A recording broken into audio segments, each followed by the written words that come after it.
Hey, Closet Busters, come on and gather around. It's time once again to kick down those closet doors of life. We're here to escape our BS, explore our fears, and elevate our self-expression. I'm your host, Rick Clemens, bold move expert and coming out coach, and I'm going to take you to the party, the pulpit, the wake, and back to the party of living your life uncloseted. So come on, grab hold of yourself and get ready to step out, step up, and step into living your truth as we explore more stories, tips, and tricks for living your life uncloseted. Now let's get to the show. Hey, Closet Busters and bold move makers, it is time once again for Life Uncloseted. I'm your host, Rick Clemens, and you know what? Good enough is good enough, and I'm tired of listening to you make excuses about why you can't do what you want to do. Make your bold move and be who you're meant to be. But you know what? The one thing you will never be able to do if you want to make a bold move or take a risk or do whatever you keep saying you're going to do, you will never be able to do it until you start to settle and say, good enough is good enough. And back as a repeat offender on my show, I'm bringing my friend Jess Pettitt in. She is the queen of good enough now.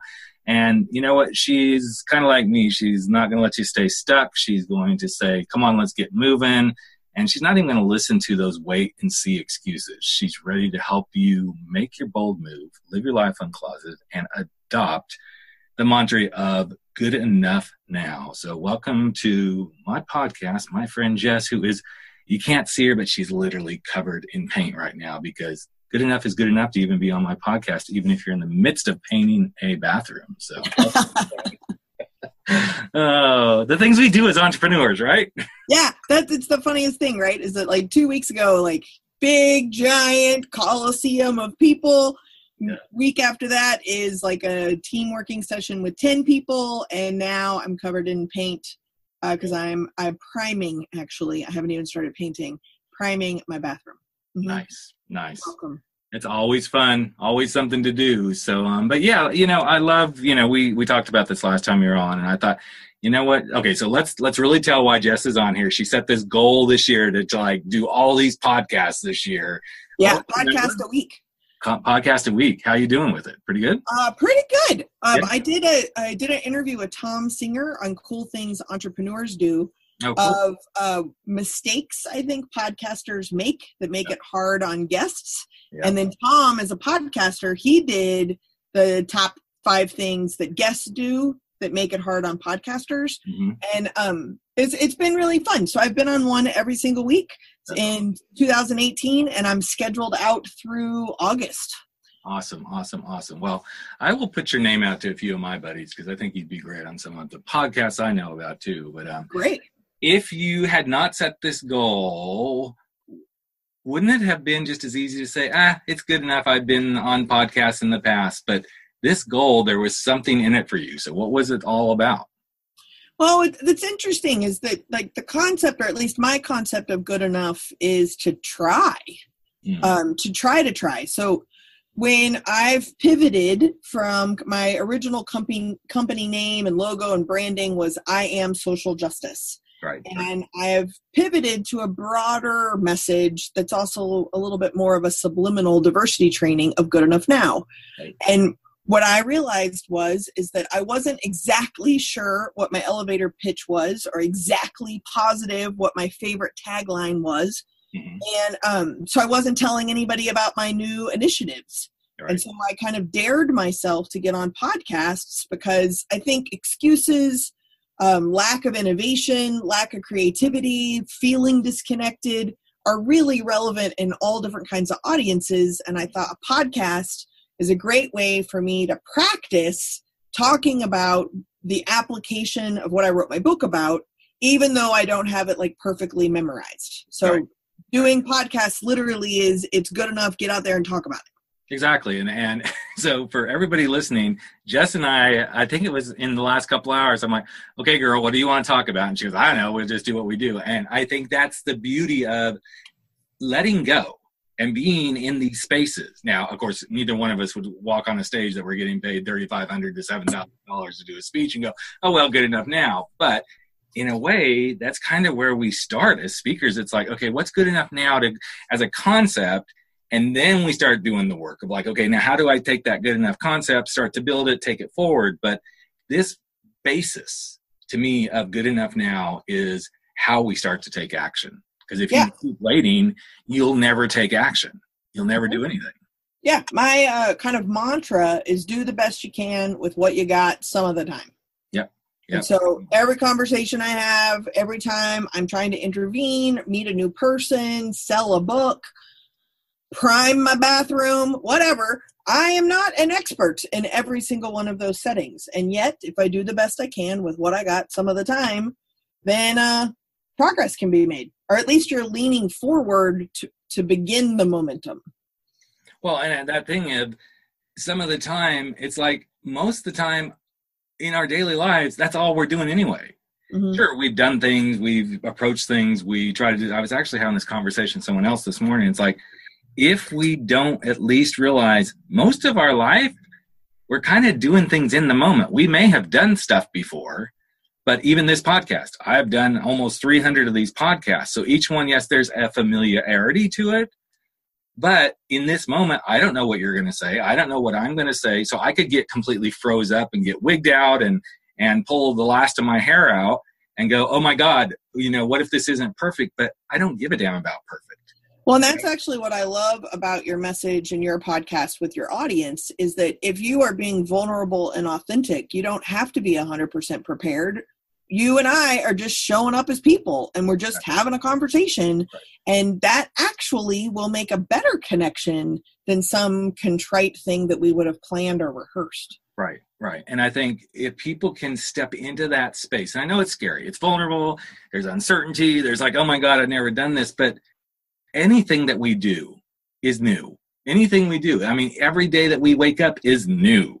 How we get out of bed in the morning is new. We don't know when we roll out of bed if we decide to step out of the bed, if we're going to step solid or we're going to twist our ankle or whatever. But God, if we worried about all that, then we would never get out of bed. But then if we stayed in bed, we would never get out of bed because, okay, if I stay in bed, I'm safe, but maybe not. Maybe the roof's going to fall in, or maybe the house is going to collapse, or, here in lovely California where we both live, maybe there'll be an earthquake or there may be something else. So this thing about, it's got to be perfect and all this stuff, it's all bullshit.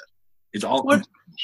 It reminds me of, excuse me, when I read Daring Greatly by Brene Brown, which I'm sure gets cited all the time. But one of the things that I really liked about it is, as kind of a control freak, is I've had a lot of things happen that were not desirable. I wish they didn't happen the first time. I certainly don't want them to happen a second time.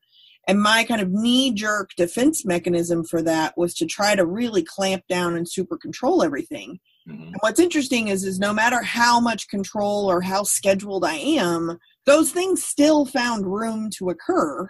Yeah. And if you're clamped down and trying to do all of that, then what also happens is like surprises and joy and accidents are less likely to happen because you're worried about clamping down. With my partner, he always says that I kind of take the adventure out of his life. Mm. So like he's broken down on the side of the road with a flat tire and I'm out of town speaking, I will call AAA, order a tow truck, get everything fixed, call into his work, tell him he's going to be late, and I'll handle it.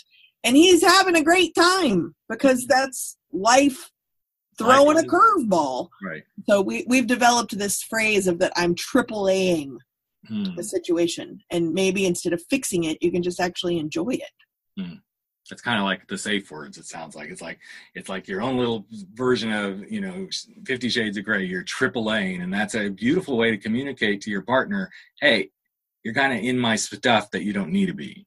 Back off. Yeah, back off, and we'll be nice about that. But it's interesting, Jess, and I know I haven't shared this with you unless you happen to see it on Facebook. I've been trying to come up with a company name, something that like relates to, here's what I do. I've had them when I was a consultant, all this sort of stuff. And the only reason I want a freaking company name is because I get tired of filling out things like even National Speakers Association, going to the conference. What's the company name? You got that field to fill out. Sometimes I just put nothing, like literally write the word nothing, just to be annoying. But I've really wanted something. So I was out wine tasting, surprise, surprise, and saw this bottle of wine. I talked about this a little bit ago on the podcast, and it was called The Perfect Left. I thought, that's an interesting name for a winery, Perfect Left.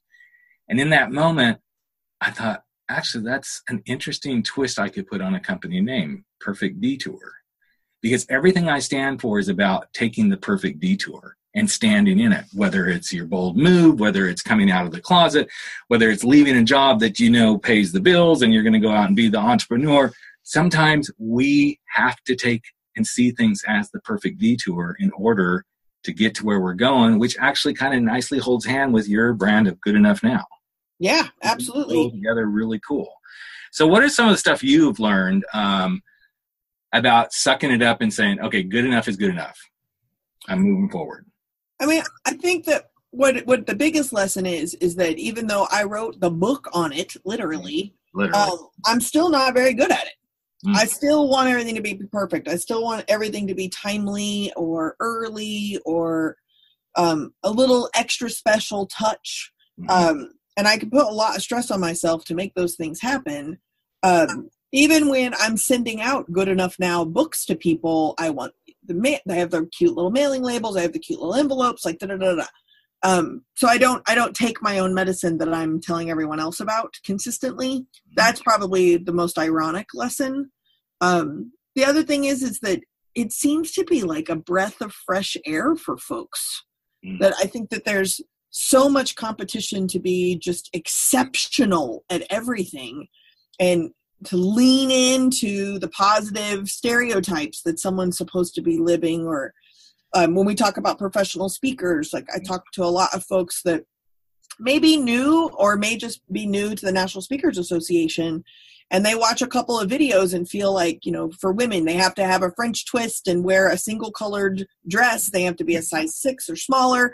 They have to talk about these things and they have to wear spike heels, and like, no, you don't. And so when they meet me, either visually or when they get my message, they're like, oh, what actually makes me unique? What's actually marketable? And Rick, I'd say the same thing about you. What's actually marketable about your business is that it's all the pieces that make it your business and not anybody else's. And that's why I show up the way I do. Yeah, exactly. I show up, even at, and you've seen me at National Speakers. I show up in jeans. I show up in a long sleeve shirt most of the times. I'm pretty cash. Even at the awards nights, I'm not super dressed out. I'm like, this is who I am. This is how I show up. And the thing that I know, it's good enough now for me and my brand. This is how I'm always going to show up because I can't show up the other way. When I do that, I'm not being me, and I will not be good as a speaker. I will not be good as a workshop facilitator. I know. We spend all this money developing a brand, and you are your best brand, whether you run a business or not. Yep. And if you don't think that you are valid or worthy or important enough to share, then you're going to try and create a brand that's not you, when you are actually the point of distinction you have from anybody else in your topic area or not. Right. But I love that you just brought this up, that you don't even have to have a business. You are your brand. And whether Absolutely. How you show up in your personal life, how you show up in your relationships, how you show up in your friendships. I think people don't realize we are all brands. We are all brand you, no matter how that looks. And how we show up each and every fucking day is who we are. And the more we try to not be who we are, the more we're going to fail, the more the relationships will fall apart, the more we won't be happy in our jobs, all this sort of stuff. In fact, I'm working on a proposal right now for next fall for a college where they want me to come in and do a career day, and they have this segment they're calling Beyond the Resume. I'm not going to talk about resumes at all. I'm going to talk about brand you. Who is that person you want to be out in the work world? What is the kind of life you want to develop? What is it you want to create that represents you the best? Because this, to me, is one of the things that happens in a lot of places, but especially in academia, as you start to get ready to go leap into the world, you become everybody's version of what you are on the resume and not any version of who you really are. Mm-hmm. Absolutely. Mm-hmm. So I got a quick question for you around, I know you've been working on a new stand-up comedy thing. And how much is the Good Enough Now playing in that? Well, that's funny, I guess. So I used to be a stand-up and did it every night for about 3.5 years when I was living in New York. And it's been about 15 years. And again, Tom Singer, he's getting lots of shout outs today. Yeah. He's in my mastermind group. And one of the things I love about Tom, I mean, he's the brother I wish I had. He's everything that I was probably supposed to marry when I was being raised in Texas. I turned out a little different. Anyway, but he's the ideal, I think. And when he was in New York at a gig, another NSA colleague took him to an open mic night, but said, I'll take you, but you got to do a set. And Cajones, Tom Singer, did a set. First time in New York, sight unseen, got up and did a 5-minute set. And I was just so impressed with, like, for lack of better words, like, fuck it. Yeah. What does he have to lose? Exactly. Right? Like, he's never going to see these people again. Why not? And it was so fascinating because I was like, oh my God, I can't believe he did that. And I think because it's been so long, I've like created this kind of gravitas around doing it. And so I have a rule in my life that when something scares the crap out of me, I have 6 months to do it. So like the first time I heard, have you heard about this? This is very California. The floating in salt water in the dark. It's some kind of yes. Yeah, basically like Barbara, yes. You get naked, you get in a hot, like warm saline pizza oven, and you float in the dark for an hour. Yeah. When I first heard about that, I got 6 months. I got to do it. I did it. So then there's Tom doing open mic night, and I'm like, well, I'll be in Austin soon because I did the NSA chapter there, and I was like, find us an open mic night. So it was very interesting because doing stand-up is very different than a keynote. And I came up with a set and did 2 minutes at some amateur open mic night. And it was amazing to be like nervous and excited. And I put it on Facebook. And so friends I hadn't seen in a long time came, and it was great. And what an important reminder, right? Is that fuck it. Like and just go and just go for it, and we get so hung up on it's got to be this or it's got to be that. And even last night, so I'll share this with you. I joined a speaking group here in my new hometown of San Luis Obispo, and been trying to get there. Finally last night, my schedule was clear. Okay, I'm going. It's called the Speaking Lab. And there was about 10 people, and most of the people, I was like the most experienced speaker other than the leader in the room. And so, there's this 2-minute thing we might be able to do at NSA this year at the conference. So I thought, well, I'm going to just go through my 2-minute thing that I submitted to the conference. Nice. And what I found was it was so freeing to me to go, I'm doing it for these people. None of them know who I am. I'm going to take some liberties with the 2 minutes that I had that I didn't do when I submitted the video. And it felt so good.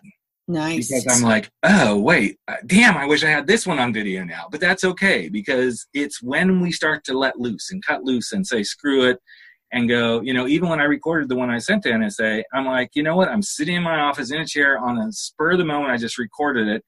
I thought, I should redo that. I'm like, no, it is, and your words actually rung through my head. It's good enough. Let's just go. Get it out of my hair, because if I think about this too much, I will go and I will perfect it.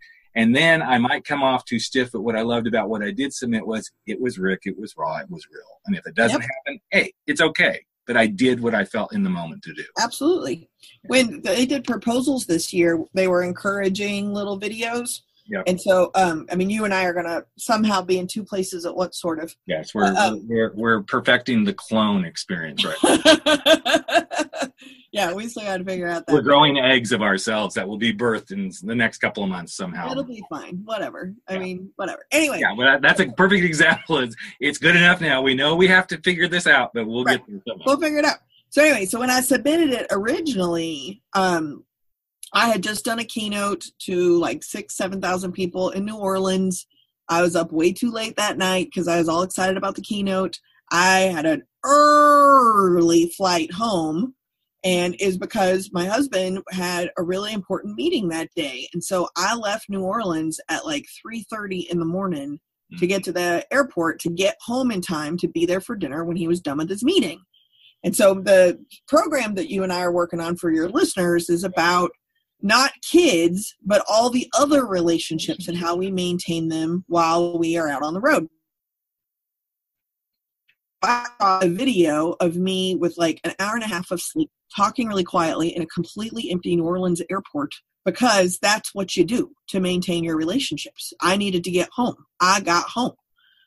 Anyway, But I don't think, I was talking to another speaker about this recently, that she has like the green screen and does all these like very professional videos. And I just told her, I said, you know, your message is about authenticity and speaking your truth. Mm-hmm. And you're rehearsing how to speak your truth.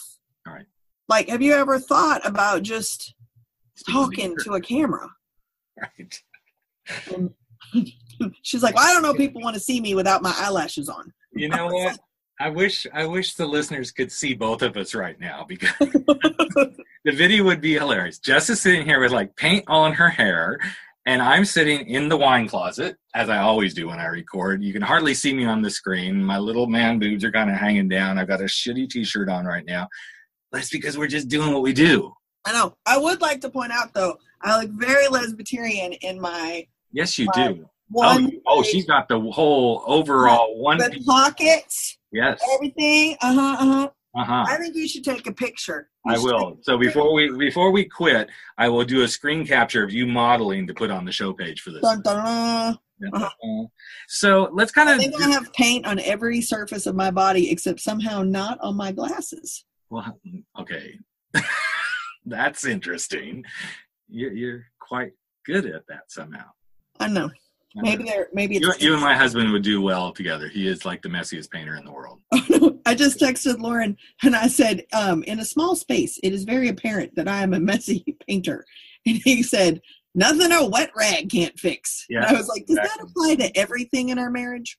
But I want to go kind of back to that relationship thing, because I think that's one of the areas we can either let things be messy in the wrong way, or they can be messy in a good way. And sometimes when we're not messy in a good way, we think we got to go fix it, got to get it right, got to get it good enough. I know, as you and I have been working on this thing with the other speakers that we're going to do a panel on at NSA about, I keep coming back to, why don't we just enjoy the mess when it happens? Instead of, let's go fix something, you know? If you hadn't made it home that day from New Orleans on time for dinner, it kind of would have been a messy thing. It would not have been ideal. It would have been fine. It'll worked out, but I don't want to be fine. I mean, I know we're talking about good enough, but I don't want to be a good enough partner sometimes. So I think that's the point I'm trying to get to, is you got to kick it into gear and do what you got to do. Gear, you got to find the way to do it. And then there are pieces of our relationships we got to go, okay, it's good enough now. Let's not, why are we fucking around with this when there's bigger things in our relationship we should be working on? You know? Yeah, but this is the thing. This is the, going back to the lessons, right? Is that there are people who will spend 6 weeks shifting between what font a sentence on their website should be in. Right? Yes. So half the time I say, get over, it's fine. Go, do it. Go. Right? Get it done. And when it's an emergency, you just change your plane ticket and go home. Yeah. You don't figure out how to pay for it later. What about the miles? I mean, this could be like, you don't do that. You just do it, right? Right. Yep. And I think that that's really the key is that when we're talking about our own personal brand, we need to treat it with the same urgency that we do when our close relationships need us, because we are in close relationship with ourselves. Absolutely. One of the things that I'm going to share without like completely revealing everything was, I actually just went through this with my personal brand. I was scheduled to speak at an event, and let's just say it didn't end up being quite what it was presented to be. And as it was getting closer, I'm like, no, I'm not going to do this. But it's not in my integrity to walk away. But when I realized it was so not in what was presented, I thought, you know what? I can't have my brand tarnished by doing this. And it was not in alignment with my own personal ways of showing up for my business, because it was going to end up costing me a ton of money to go do something that really took a whole weekend out of my life, that wasn't going to have the impact I wanted to have. There were so many things that, you know, the red, pink flags were going off all over the place. And I could have him-hawed around, but I said, okay, Rick, you got enough evidence. It's good enough now to make this decision. Yay or nay, are you going? And I said, no, I'm not. And even though it was my own integrity that I had to stand up against to do that one, I knew it was in my better integrity to do what I needed to do for myself in that moment. And to say, I am not going to do this gig.